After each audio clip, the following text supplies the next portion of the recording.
नमस्कार, आप देख रहे हैं द जिज्ञासा। मैं हूं सागर गुजराती। संसार का सबसे बड़ा धन क्या है? इस सवाल के जवाब अलग अलग हो सकते हैं, इस पर विचार भी अलग अलग हो सकते हैं, लेकिन इसका सबसे सटीक जवाब महाभारत में मिलता है। जब पांडव वनवास पर गए, वहां एक प्रसंग देखने को मिलता है यक्ष प्रश्न का। यक्ष ने धर्मराज युधिष्ठिर से कई सारे सवाल पूछे, जिसमें से एक सवाल था कि संसार का सबसे बड़ा धन क्या है। और धर्मराज युधिष्ठिर ने जो जवाब दिया, उसकी प्रासंगिकता आज भी बनी हुई है। उन्होंने जवाब दिया आरोग्य, यानी कि बेहतर स्वास्थ्य। बेहतर स्वास्थ्य और मानसिक संतुष्टि ही किसी व्यक्ति या किसी के लिए भी संसार का सबसे बड़ा धन है। आज के आपाधापी भरे जीवन में, मोबाइल पर स्क्रॉलिंग करती दुनिया में, शायद हम उस महत्वपूर्ण चीजों को बहुत पीछे छोड़ते चले आ रहे हैं। अपनी सेहत को बहुत पीछे छोड़ते जा रहे हैं। हालांकि पिछले कुछ दिनों में इसको लेकर के जागरूकता आई, लेकिन शायद वो अभी भी काफी नहीं है। तो ये है द जिज्ञासा की नई सीरीज आरोग्य, जहां हम डॉक्टर से, हेल्थ स्पेशलिस्ट से और इस क्षेत्र में काम कर रहे अलग अलग लोगों से आपके और हमारे हिस्से के सवाल पूछेंगे और कोशिश करेंगे कि अपने सेहत के प्रति हम सब एक साथ जागरूक हों। उनसे अपनी ऐसी जिज्ञासाओं को पूछेंगे जो हमारे मन में अक्सर कौंधती रहती है। और आज ये उसका पहला एपिसोड है और हमारे साथ हैं डॉक्टर उद्भव बंसल। डॉक्टर उद्भव बंसल एक यंग और डायनामिक न्यूरोसर्जन हैं और पिछले कई सालों से न्यूरोसर्जरी में अपनी सेवाएं दे रहे हैं। उन्होंने हैदराबाद के प्रसिद्ध अस्पताल निम्स में भी अपनी सेवाएं दी और फिलहाल ताज नगरी आगरा में अपनी सेवाएं दे रहे हैं। आज हमारे साथ मेहमान के रूप में द जिज्ञासा स्टूडियो में मौजूद हैं। मैं उनका बहुत बहुत स्वागत करता हूं और अब अपनी कहानी ख़त्म करके उनसे सुनते हैं। बहुत बहुत स्वागत है आपका डॉक्टर साहब। धन्यवाद सागर जी। मैं आपको और पूरी जिज्ञासा टीम को बधाई देना चाहता हूं इस नए प्रोजेक्ट के लिए और मुझे आमंत्रित करने के लिए बहुत बहुत धन्यवाद। सबसे पहला प्रश्न, जो आजकल हर रोज कहीं ना कहीं से ऐसी एक खराब खबर सुनाई देती है, ब्रेन कैंसर के केसेस ये बहुत तेजी से बढ़ रहे हैं। पहले आपको मालूम होगा कि पहले शायद कभी साल 6 महीने में कोई दूर दराज में कोई एक केस पता लग गया तो लग गया, लेकिन अब तो आसपास और कई सारे केसेस बढ़ते चले जा रहे हैं। तो इसका क्या रीजन है, क्या कारण है? ब्रेन ट्यूमर कि कुछ प्रमुख कारण होते हैं जेनेटिक म्यूटेशन। कुछ ट्यूमर ऐसे होते हैं जो हेरिडिटरी होते हैं, फैमिलियल होते हैं कि फैमिली में चलते हैं। कुछ ब्रेन ट्यूमर ऐसे होते हैं जो कि रेडिएशन एक्सपोजर की वजह से होते हैं। कुछ ट्यूमर ऐसे होते हैं कि कई केमिकल्स और अदर रासायनिक पदार्थों की वजह से होते हैं। आजकल के दिन में ब्रेन ट्यूमर इसलिए ज़्यादा सुनने को मिलता है क्योंकि अब आधुनिक हमारे पास रेडियोलॉजिकल इन्वेस्टिगेशंस आ गई हैं, जैसे CT scan, MRI, PET scan. इनसे क्या होता है कि जो कैंसर होता है वो जल्दी डिटेक्ट हो जाता है और अब लोगों में भी थोड़ी जागरूकता बढ़ गई है। तो कोई भी प्रॉब्लम होती है तुरंत डॉक्टर के पास जाते हैं और स्कैन कराते हैं, तो उनको ट्यूमर का, उसमें ब्रेन ट्यूमर का, ब्रेन कैंसर का पता चलता है। तो आपका कहने का मतलब है क्योंकि पहले जांचें उपलब्ध नहीं थी, इसलिए मालूम नहीं पड़ पाता था कि पेशेंट की डेथ, इंसान की डेथ भी हो जाती थी तो कभी कारण भी मालूम नहीं चलता था। आजकल इतनी इन्वेस्टिगेशन, इतने टेस्ट सब आ गए, जांच आ गई हैं कि सारे इन्वेस्टिगेशन पता चल जाते हैं, तो सभी कैंसर डिटेक्ट हो जाते हैं और इसलिए हमको ज्यादा इंसिडेंस हमको देखने को मिलता है। अच्छा, अर्ली वार्निंग सिग्नल्स इसके क्या हो सकते हैं कि किसी को कैसे पता चले कि something is not right with my brain? Brain cancer के कुछ प्रमुख लक्षण होते हैं, जैसे कि सिर में दर्द होना, उल्टियां होना, फिट्स या हिंदी में जिसको मिर्गी का दौरा बोलते हैं वो होना, हाथ पैर की कमजोरी आना, चक्कर आना और हाथ पैर कमजोर पड़ जाना। ये कुछ ब्रेन के अलग अलग एरिया के ट्यूमर जब होते हैं तो अलग अलग ये लक्षण उसमें आते हैं। तो उसी के हिसाब से उनकी जांच कराई जाती है और आगे उसका ट्रीटमेंट किया जाता है। ओके, तो इसका ट्रीटमेंट क्या अवेलेबल है अभी? देखिए, सबसे पहले किसी को ऐसे हेडेक है या उसको मिर्गी का दौरा आता है या हमें ऐसा कोई उसकी जांच को देख के एग्जामिन करके ऐसा लगता है कि उसको ब्रेन ट्यूमर हो सकता है, तो हम उसको सीटी स्कैन और एमआरआई जैसे टेस्ट कराते हैं। उन टेस्ट में ट्यूमर आने के बाद हम उसके हिसाब से आगे ट्रीटमेंट करते हैं। मोस्ट ऑफ द कैंसर जो ट्रीटमेंट हम करते हैं वो सर्जरी ट्रीटमेंट से हो जाता है। उसमें जो हाई ग्रेड ट्यूमर्स होते हैं उसमें सर्जरी के बाद कीमोथेरेपी और रेडियोथेरेपी जैसी पद्धतियां अवेलेबल हैं, जिससे कि पूरा ट्यूमर का क्योर हो सकता है। इसके चांसेस क्या होते हैं इसमें सर्वाइवल के? देखिए, ये बहुत बड़ा एक मिथ है कि ब्रेन ट्यूमर हुआ तो आदमी डेथ हो जाएगी। एग्जैक्टली, इसीलिए सवाल मैंने पूछा। हाँ, ये बहुत बड़ा मिथ है। ट्यूमर दो प्रकार के होते हैं, एक होता है बिनाइन ट्यूमर और एक होता है मेलिग्नेंट ट्यूमर। बिनाइन ट्यूमर मतलब क्या है, सादा गांठ होती है जिसको शरीर से निकाल दी जाए तो उसके बाद उसका कोई हानिकारक प्रभाव नहीं होता है। दूसरे ट्यूमर होते हैं मेलिग्नेंट ट्यूमर बोलते हैं, वो कैंसरस ट्यूमर होते हैं, वो लो ग्रेड भी होते हैं, हाई ग्रेड भी होते हैं। उसमें सर्जरी के बाद आपको कीमोथेरेपी और रेडियोथेरेपी करनी होती है। लेकिन ये बिल्कुल गलत धारणा है कि एक बार आपको कैंसर हो गया तो डेथ निश्चित है, ऐसा नहीं है।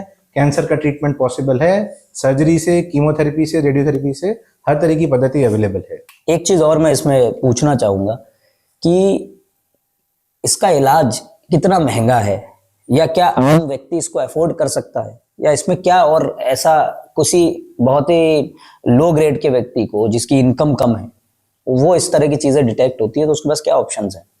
नहीं, जैसे अब तो गवर्नमेंट ऑफ इंडिया की भी कई स्कीम्स आ गई हैं और गवर्नमेंट सभी हॉस्पिटल में, इंक्लूडिंग आगरा के जो सरकारी अस्पताल हैं, उसमें कैंसर का पूरा ट्रीटमेंट उपलब्ध है। आजकल ये जो हेडेक है और ये जो माइग्रेन का दर्द है बहुत ही कॉमन हो गया, हर दूसरे तीसरे दिन, कई बार मुझे भी होता है। इसके लिए जानना चाहता हूँ डिफरेंशिएट आदमी कैसे करे कि मेरा जो दर्द है, मेरा जो हेडेक है, मेरा जो माइग्रेन का दर्द है, ये डेंजरस हो सकता है और या ये नॉर्मल है, या ये ऐसा होता क्यों है, इतनी तेजी से क्यों ये चीजें बढ़ गई हैं? देखिए, हेडेक का, देखिए हजारों कारण हो सकते हैं जिस वजह से हेडेक हो। उन हजारों कारणों में से एक हेडेक का कारण होता है migraine headache. Common myth public में क्या है, किसी को महीने में एक बार दो बार हेडेक होता है तो वो उसको माइग्रेन से रिलेट कर देता है। राइट। माइग्रेन और हेडेक दो अलग चीजें हैं, दोनों सेम नहीं है। माइग्रेन में तो हेडेक के साथ आपको उल्टी होगी, उसके साथ ऑरा होता है, आपको लाइट पसंद नहीं आएगी, आपको शोर शराबा पसंद नहीं आएगा, आपको एकांत जगह चाहिएगी। और माइग्रेन के लिए तो प्रोफाइलेक्टिक बोलते हैं, मेडिसिन स्टार्ट की जाती है। उसका मतलब क्या है कि जब माइग्रेन का अटैक आया उस टाइम तो आपको दवाई खानी पड़ेगी दर्द की, और उसके बाद अटैक नहीं आया माइग्रेन का, उसके लिए कंटिन्यूअस दवाई इलाज चलता है। तो माइग्रेन को और हेडेक को कभी भी सेम ना समझें। आपको कभी भी हेडेक हो तो एक डॉक्टर को दिखाने जरूर जाएं। हेडेक के कई कारण, कान में कोई प्रॉब्लम हो तो भी हेडेक हो सकता है, आंख से कम दिखता है, आंख में कमजोरी हो तो भी हो सकता है, ब्रेन की प्रॉब्लम हो तो भी हो सकता है, सिर्फ आप टेंशन की वजह से, आपकी उसकी वजह से भी हो सकता है, आप ओवरथिंक करते हैं उसकी वजह से भी हो सकता है, आप एक दो दिन नहीं सोए हैं, ओवरवर्क हैं, आप फटीग्ड हैं, इसकी वजह से भी हो सकता है। तो उसके बहुत सारे कारण हैं। तो कभी भी हेडेक को आप माइग्रेन से रिलेट ना करें और कभी उसको लाइटली ना लें। एटलीस्ट एक बार हॉस्पिटल कंसल्ट जरूर करें, एटलीस्ट आपका कॉज हेडेक का मालूम चल सके। जिससे लोग अमूमन वो 2-4 रुपए की कोई दवाई आती है, मैं नाम नहीं बताऊंगा, नाम नहीं लूंगा, आपको भी मालूम है, उसको खाते ही बिल्कुल ठीक हो जाता है। क्या वो चीज सही है या उसका भी कोई साइड इफेक्ट्स है? देखिए, मैं इस चीज को बिल्कुल सही नहीं मानूंगा। आप जो दवाई खाते हैं वो हेडेक का सिम्टम को रिलीव कर दे रहा है, लेकिन आपको हेडेक क्यों हुआ वो कारण आपको नहीं पता।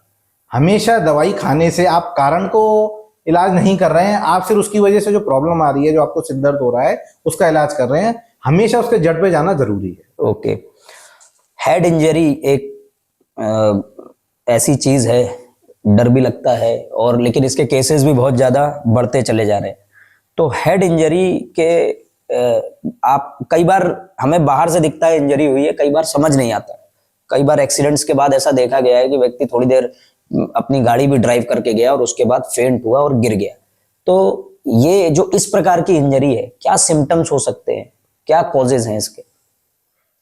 हेडेक में बताना चाहूंगा, एक बहुत बड़ी वर्ल्ड वाइड, एक किसको कहेंगे, जो प्रॉब्लम है हमारी वर्ल्ड वाइड।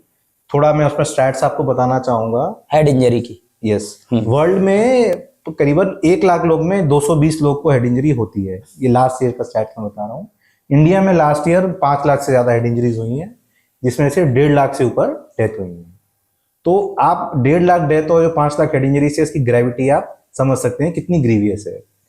इसके अब कुछ प्रमुख कारण होते हैं कि जैसे एक्सीडेंट हुआ, ऊपर से गिर गए, छत से गिर गए, किसी ने आपके सिर पे मार दिया, ये कुछ एक प्रमुख कारण होते हैं।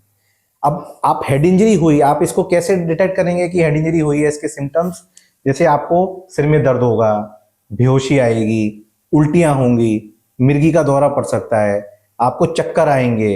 ये होता है इमीडिएटली जब चोट लगने के बाद होता है। लॉन्ग टर्म में क्या होता है, जैसे आप या आपके रिलेटिव्स बताएंगे कि आपका बिहेवियर चेंज हो गया है, आपकी मेमोरी थोड़ी प्रॉब्लम हो रही है, आपको ध्यान कम रहता है, चीजें चिड़चिड़े हो जाते हैं, आप बहुत जल्दी थक जाते हैं, काम करने में मन नहीं लगता है। ये लॉन्ग टर्म की, जैसे आज चोट लगी 1-2 महीने बाद आपको ऐसे ना, तो वही हेड इंजरी का सीक्वल होता है। तो ये कुछ तरीके हैं जिससे हम बता सकते हैं कि हेड इंजरी हुई है। हेड इंजरी किसी को हो गई तो इमीडिएट फर्स्ट एड क्या हो सकता है? देखिए, इमीडिएट फर्स्ट एड, कोई हेड इंजरी का पेशेंट आप रोड पे जा रहे हैं, आपने देखा Right. कि नीचे गिरा है, इमीडिएटली सबसे पहली बात तो आपको पैनिक नहीं करना है। सबसे आपको एम्बुलेंस को कॉल करना है, ये देखना है पेशेंट कॉन्शियस है कि अनकॉन्शियस है। अगर कॉन्शियस है तो उसको थोड़ा हेड एंड एलिवेट करके थोड़ा सिर उसको ऊपर करके बिठा देना है। अगर अनकॉन्शियस है पेशेंट तो उसको आपको लॉग रोल करके उसको एक साइड में लिटा देना है। और दूसरा, हमारे इंग्लिश इसमें मेडिकल नाम में वर्ड यूज होता है ABC। ए का मतलब एयरवे, बी का मतलब ब्रीदिंग, सी का मतलब सर्कुलेशन। एयरवे का मतलब आपको ये देखना है कि नाक और मुंह उसके खुले हुए हैं, किसी चीज से ऑब्स्ट्रक्टेड नहीं है जिससे सांस जा रही है। बी का मतलब ब्रीदिंग, आपको उसकी छाती देखनी है कि छाती ब्रीदिंग के टाइम पे ऊपर नीचे हो रही है या नहीं हो रही है। सी का मतलब है सर्कुलेशन, आपको उसकी रेडियल पल्स आपको हाथ पे लगा के देखना है पल्स है या नहीं। और अब फर्स्ट आपको सबसे इंपॉर्टेंट काम करना है कि आपको उसको एम्बुलेंस को कॉल करना है। एक गोल्डन आवर का जिक्र होता है, कई बार अखबारों में हम पढ़ते हैं कि गोल्डन आवर में अगर आप किसी को इंजरी हुई है, हेड इंजरी हुई है, आप अस्पताल ले जाते हैं तो बच सकता है। ये गोल्डन आवर है क्या? गोल्डन आवर हेड इंजरी का हम कहते हैं, चोट लगने की 1 घंटे के टाइम को गोल्डन आवर कहते हैं। ये वो टाइम पीरियड होता है कि जिसको सीवियर हेड इंजरी हुई है, पेशेंट कोमा में है या उसकी बिल्कुल अनकॉन्शियस है, तो उस टाइम में अगर पेशेंट को तुरंत हॉस्पिटल ले जाके उसका ट्रीटमेंट स्टार्ट किया जाए तो फ्यूचर में उसने बचने की संभावना और उसके ब्रेन में परमानेंट डैमेज जो इंजरी की वजह से हो सकता है उसको कम होने की और वो डैमेज ना होने की संभावना बहुत कम हो जाती है। तो गोल्डन पीरियड हम बोलते हैं, गोल्डन पीरियड 1 आवर बोलते हैं हेड इंजरी के। मतलब 1 घंटे किसी को चोट लगी, 1 घंटे के अंदर अंदर उसको अस्पताल लेके जाएं। एक गांव में एक बात चलती है, गांव में क्या शहरों में भी चलती है, कई लोगों के बीच में होती है कि किसी को चोट लग गई, अगर आपका खून बह जाता है तो एवरीथिंग इज नॉर्मल, और अगर सर में चोट लगी है, खून नहीं निकला तो लोग पैनिक करने लगते हैं, डरने लगते हैं। ये मिथ है कि इसमें कुछ सत्य भी जुड़ा हुआ है? ये टोटली एक मिथ है। जब ये कहते हैं कि सब चोट लगी और सिर से खून बहा, तो वो क्या होता है, पहले ऊपर स्किन की लेयर होती है, स्किन के नीचे आपका स्कल बोन होता है, बोन के नीचे ब्रेन होता है। तो कई बार क्या होता है, सिर्फ आपकी चोट लगी, आपकी स्किन एक जगह से कट गई तो वहां से ब्लीडिंग निकल गई। कभी भी हेड इंजरी में डेंजरस स्किन की ब्लीडिंग नहीं होती है। हेड इंजरी में डेंजरस क्या होता है, जो स्कल के अंदर ब्रेन है, स्कल के अंदर जो ब्लीडिंग होगी वो डेंजरस होती है। वो उसका ये पूरा टोटली मिथ है। इससे संबंधित और क्या क्या मिथ है? अभी आपने बताया ये मिथ है, और ऐसे कौन कौन से मिथ है जो आपको बहुत कॉमनली हमको देखने को मिलता है कि कोई पेशेंट हमारे पास आया इमरजेंसी में, हमने देखा कि थोड़ा कॉन्शियस नहीं है, अच्छे से जवाब नहीं दे पा रहा है, उसको उसका नाम पता डेट आज की पूछते हैं तो नहीं बता पाता है, तो हम डिटेक्ट कर पाते हैं कि कहीं ना कहीं इसमें हेड इंजरी का कंपोनेंट है। पर उसको देखने से उसके सिर पे एक खरोंच भी नहीं होती है, तो उनको पेशेंट्स के अटेंडर को लगता है कि इसको तो हेड इंजरी नहीं है, पर ऐसा नहीं होता है। ऐसे ही एक हमारा टर्म होता है विप्लैश इंजरी बोलते हैं, विप्लैश इंजरी। हमने जब सीट बेल्ट पहनी होती है तो एकदम झटका लगने से सीट बेल्ट की वजह से आपका सिर झटका खाता है, तो बाहर से सिर की चोट नहीं होती है, लेकिन जो झटका लगता है उससे ब्रेन की इंजरी होती है, जिसमें जांच आवश्यक है। एक और कॉमन मिथ है कि आपने सीटी स्कैन कराया, सीटी स्कैन अगर नॉर्मल आया इसका मतलब आपको हेड इंजरी नहीं है। ऐसा नहीं है। कभी कभी क्या होता है, जैसे इमीडिएटली हेड इंजरी हुआ उसके बाद ब्लीडिंग स्टार्ट नहीं होती, 4 घंटे 6 घंटे 8 घंटे बाद भी ब्लीडिंग स्टार्ट हो सकती है। इसीलिए हम 24 आवर्स तक, अगर पेशेंट नॉर्मल भी है तो हम रिकमेंड करते हैं कि हेड इंजरी अगर हुई है तो मिनिमम 24 आवर्स तक हॉस्पिटल में ऑब्जर्वेशन के लिए रहें। युवाओं के बीच में एक बहुत कॉमन प्रॉब्लम है डिप्रेशन। जरा सी कोई बात हुई, डिप्रेशन में चले गए, स्ट्रेस हो गया। इसको लेकर के क्या डेटा है और क्या इससे बचने के सुझाव आप दे सकते हैं? देखिए, डिप्रेशन एक बड़ी बीमारी है जिसको हम लोग एड्रेस नहीं करते हैं, हमेशा दबा के रखते हैं, उसको डिस्कस नहीं करते हैं। डेटा के हिसाब से 7% लोग विश्व में कहीं ना कहीं किसी ना किसी फेज में डिप्रेशन का शिकार हुए हैं। इसके कुछ प्रमुख कारण क्या है कि अब न्यूक्लियर फैमिली ज़्यादा हो गई हैं, तो आपके पास फैमिली सपोर्ट कम हो गया है, एक कंपटीशन की फीलिंग आपस में हो गई है, एक दूसरे को देख के ईर्ष्या और वो कंपोनेंट बढ़ गया है, प्लस जहां भी आप काम करते हैं वहां जॉब स्ट्रेस लेवल बहुत ज्यादा बढ़ गया है। ये कुछ एक इम्पोर्टेंट कारण है जिस वजह से लोगों को डिप्रेशन होता है। इसके इम्पोर्टेंट सिम्टम्स की कैसे पता चलेगी किसी को डिप्रेशन है? उसमें पेशेंट को नींद नहीं आती है, रात में काम करने में मन नहीं लगता है, पूरे दिन बस ऐसे फटीग जैसा फील होता है, और उनको हमेशा चिड़चिड़ापन सा रहता है, और हमेशा बिहेवियर उनका अच्छा नहीं रहता जो अटेंडर्स उनके हमेशा बताते हैं। प्रिवेंशन में हमेशा से रहा है कि आपको एक कम्युनिकेशन एस्टैब्लिश करना है। हमेशा आप कम्युनिकेट करेंगे, अपनी जो भी प्रॉब्लम्स हैं उसको बताएंगे, तो ही ये प्रॉब्लम सॉल्व हो सकती है। और इसके ट्रीटमेंट के लिए डिप्रेशन के देखिए आज की तारीख में साइकोलॉजिस्ट भी अवेलेबल हैं, साइकेट्रिस्ट भी अवेलेबल हैं, काउंसलर्स भी अवेलेबल हैं, और सबसे बड़ा ट्रीटमेंट पार्ट जो स्टार्ट होता है आपके घर से, आपके फैमिली से, आपके सपोर्ट सिस्टम से स्टार्ट होता है। मेंटल हेल्थ प्रॉब्लम्स, अभी हम एक अलग टॉपिक पे आ गए, ऑल्दो आप न्यूरो सर्जन हैं, लेकिन फिर भी मैं आपसे पूछना चाहूंगा कि मेंटल हेल्थ प्रॉब्लम्स क्योंकि तेजी से बढ़ती जा रही है, लेकिन अभी भी सोशल स्टिग्मा है इसको लेकर के। बहुत सारे लोग तो इसको समस्या ही नहीं मानते कि मेंटल हेल्थ जैसी भी कोई समस्या है। आपका इस पे क्या विचार है? देखिए, मेंटल हेल्थ की जैसी बात आती है तो ये एक बहुत बड़ा टैबू हो गया, बन जाता है, राइट। सोशल स्टिग्मा बन जाता है कि अगर कोई बोले कि मुझे डिप्रेशन है तो उसको पागल वर्ड यूज किया जाता है, उसका मजाक उड़ाया जाता है, और वो अगर साइकेट्रिस्ट को दिखाने जाता है तो ये तो पागलों के डॉक्टर को दिखाने जाता है। तो ये एक होता है कि जिस वजह से आदमी हिचकता है किसी डॉक्टर को दिखाने जाने के लिए। तो मेरा तो ये मानना है कि इसको सोशल स्टिग्मा बिल्कुल नहीं समझें, अपनी फैमिली का सपोर्ट लें, और डॉक्टरी मदद जरूर लें जब भी आपको हो। ये टैबू है, ये आज के ज़माने में डेवलपिंग कंट्री है हमारा देश, इसमें अब ये no more, we should not consider taboo anymore.